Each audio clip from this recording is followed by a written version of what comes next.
20वीं सदी इतनी निर्मोही साबित होगी कि 18वीं सदी की मिठाई की दुकान बंद करा देगी, मुझे बड़ा रोष है। मुगल बादशाह नहीं रहे तो क्या हुआ, कोई तो बादशाह या बंदा नवाज बचा होगा जो रोज़ सवेरे चांदनी चौक के घंटे वाला की मिठाई मंगा सकता था। घंटे वाला शाही हलवाई की दुकान बंद हो गई है। इस दुकान से हमने भी खूब सोहन हलवा खाया है, जलेबी भी। लेकिन ऐसी क्या बात है कि जो दुकान 3 सदी तक टिक गई वो अब आगे की यात्रा नहीं तय कर पाएगी। घंटे वाला सिर्फ एक मिठाई की दुकान नहीं है, इतिहास की किताब भी है, बहुतों की पहचान और यादों का भी हिस्सा। सुशांत जैन जी हमारे साथ हैं साझा करने के लिए, इसके मालिक सुशांत जैन हमारे साथ। आसान नहीं होगा सुशांत रहा होगा आपके लिए इसके शटर को गिराना, पुरखे भी याद आए होंगे, कुछ मिठाइयाँ भी। बिल्कुल बिल्कुल, ये खाली एक दुकान नहीं थी हमारे लिए, ये एक लेगेसी थी, एक नाम था, एक दादा परदादा का प्यार था जो हमारे साथ 225 साल से जुड़ा हुआ था। लेकिन जब स्थितियां अनुकूल नहीं होती तो आपको ऐसा निर्णय लेना पड़ता है, क्या करें। क्या स्थितियां क्या ऐसी प्रतिकूल हो गई थी कि एक 225 कितनी पीढ़ियां आपकी गुजरी होंगी। मतलब मिठाई की दुकान तो हर गली मोहल्ले में खुलकर चल जाती है, घंटे वाला। अभी हाल ही में मैंने सोहन हलवा खाया, अजमेर से कोई लेकर आया था। अब बताइए, अब आपने बंद कर दी दुकान। हाँ जी, हाँ जी। इसके लिए पहले तो मैं सबसे पहले पूरे अपने देशवासियों से और उन सब लोगों से माफ़ी चाहता हूँ जो 225 साल से जिन्होंने घंटे वालों को पसंद करा और हम सबको उनकी सेवा करने का मौका दिया। क्यों बंद करना पड़ा? क्या ऐसा आप नहीं कर सकते थे कि जिससे इस मिठाई, या आपका इरादा बदल गया कुछ और बिजनेस करने का उस जगह पे? देखिए रवीश जी, इसके लिए मैं एक बात कहना चाहता हूँ। बात क्या, मैं बस सरकार से एक निवेदन चाहता हूँ कि आप जो भी काम करिए, आप जो भी रूल्स बनाइए, रेगुलेशंस बनाइए, एक छोटे व्यापारी को भी ध्यान में रख के बनाइए। वहाँ तो बहुत सारी दुकानें हैं, वो तो बंद नहीं हुई। मतलब मैं जानना चाहता हूँ, हमारे दर्शकों को थोड़ा खुल के बात कीजिए ना सर। हाँ, अब तो बंद हो गई है दुकान। हाँ, देखिए मुझे लगा मैं उनको नहीं पालन कर पाऊंगा, इसलिए मैंने निर्णय लिया कि मैं इस दुकान का आगे संचालन नहीं कर पाऊंगा। पर 2008-2009 में मैं एक रिपोर्ट पढ़ रहा था कि रितिका शर्मा की कोई रिपोर्टर ने लिखा था कि कैलाश जैन जी ने दावा किया कि रोज़ यहाँ पे 10,000 जलेबियाँ बिक जाती हैं। फिर अचानक जलेबी खाने वाले कम हो गए दिल्ली में, या फिर नीम से ही दतवन कर रहे हैं आजकल लोग? नहीं, देखिए जिसको जो खाना है, जिसको जो खाना है वो खाता है। अभी भी सोहन हलवा खाने वाले के हमारे मुरीद पूरे हैं। ऐसा कुछ, चलिए ठीक है, आप जो खाना है वो खाता है। हाँ, काफ़ी आपके जवाब बड़े संक्षिप्त है, मिठाई से मैच नहीं कर पा रहे हैं जो मिठाई के असर में बोली जाती है बात। तो मैं जानना चाहता हूँ थोड़ा एक इतिहास हमारे दर्शकों को बताते कि ये सफ़र कैसे शुरू हुआ।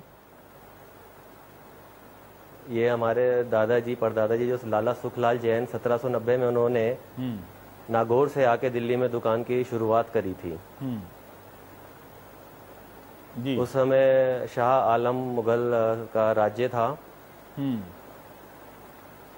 उनका हाथी की सवारी जब भी दुकान के आगे से निकलती थी उसके गले में घंटी हुआ करती थी।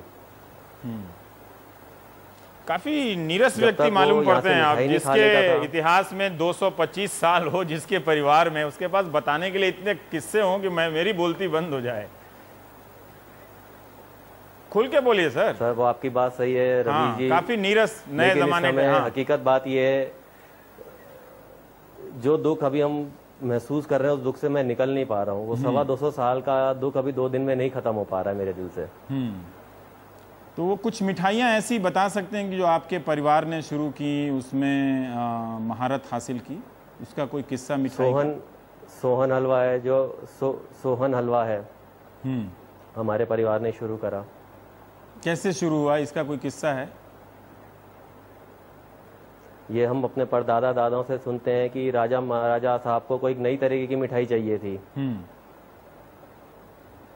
तो कारीगरों ने हमारे दादाजी के साथ मिलके कुछ बनाया, जोड़ा, घी डाला, आटा डाला, तो एक ये चीज तैयार हो गई जिसे सोहन हलवे का नाम बाद में दिया गया।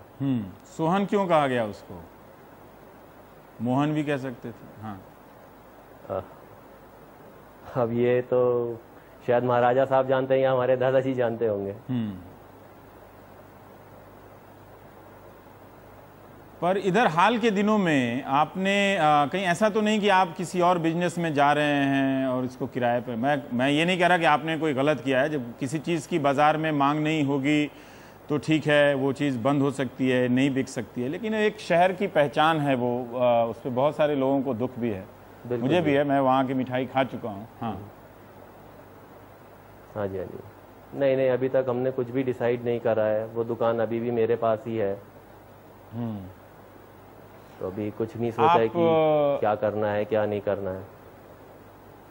आप उदास हैं सुशांत इस पर बात करते हुए, या इतने ही संक्षिप्त हैं, मतलब इतना ही कम कम बोलते हैं, एक एक पंक्ति? नहीं रवि जी, बात मैंने आपको पहले भी बताया कि ये दुख मुझसे बर्दाश्त नहीं हो रहा। मुझे एक अपने आप में एक अच्छा नहीं लग रहा कि मेरे हाथों ये काम हुआ कि मैंने 250 साल का इतिहास के पन्ने का अंत करा है। ये आपको लग रहा है ये बोल तो ठीक है, ऐसा वक्त आता है, वक्त की सुई घूमती है। अगर आप चला पाते कुछ और बिजनेस की वजह से उसको वैसे ही रखते तो अच्छी बात होती, लेकिन फिर भी हम जानना चाहते हैं कि इसके कुछ किस्से अगर आप हमारे दर्शकों को बता सके तो जिससे उनको आप पुराने के दिनों में तो ले चलिए। अब नए दिनों में ना ले जा पाए तो कोई बात नहीं, पुराने दिनों में ले चलिए उन्हें। हाँ, पुराने दिनों का सबसे बड़ा किस्सा तो जब राजीव जी की शादी हुई सोनिया जी से, उनकी मिठाई हमारे यहाँ से ही गई। उसके बाद राजीव जी का जब भी जन्मदिन होता था वो अपने घर में हमारे यहाँ से ही इमरती बनवाते थे। आप ही के यहाँ प्रियंका जी की शादी हुई तो उनकी मिठाइयाँ भी हमारे यहाँ से ही गई।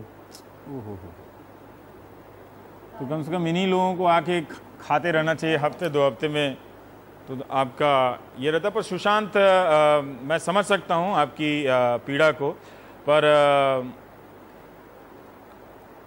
एक बात होनी चाहिए कि जिस दुकान के सामने इतना लंबा चौड़ा इतिहास गुजरा है, वो शहर की एक पहचान है, उसकी किस्सा गोई किसी और तरीके से फिर कभी किसी और दिन कही जाएगी, कही जानी चाहिए। और हम सबको ये एहसास नहीं होता कि शहर का कौन सा हिस्सा हमारी यादों का से जुड़ जाता है, हमारी ज़िंदगी से जुड़ जाता है, हमारी ज़ुबान जहन से जुड़ जाता है, और वो जब बंद होता है तो लोग आहत वगैरह होते हैं। पर ऐसा नहीं है कि सारे लोग वहाँ जा ही रहे थे, पर फिर भी वो एक नुकसान तो है ही कि एक इतिहास का एक पन्ना, दिल्ली चांदनी चौक, घंटा घर ही बोलते थे घंटे वाले कि हम मिठाई खाने चलते हैं। हम लोग भी दिल्ली आए थे तो सुनते थे कि चांदनी चौक जाना है और घंटे वाले की मिठाई खाना। पर आपको मिठाई तो अच्छी लगती होगी सुशांत? हाँ जी, आपको मिठाई तो अच्छी लगती होगी, या टेस्ट बदल गया आपका? हाँ, अच्छी लगती है बिल्कुल।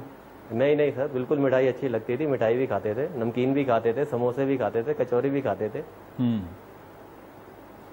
बहुत बहुत शुक्रिया सुशांत, थोड़े थोड़े में बहुत कहने के लिए। और यही होता है जब पीढ़ियां बदल जाती हैं और जब हम अपने आप को किस्सों से काट लेते हैं तो कहने का फन चला जाता है और फिर सब कुछ बंद जैसा हो जाता है। आप देख रहे थे प्राइम टाइम। नमस्कार। बोलना सीखिए, कहना सीखिए। नमस्ते।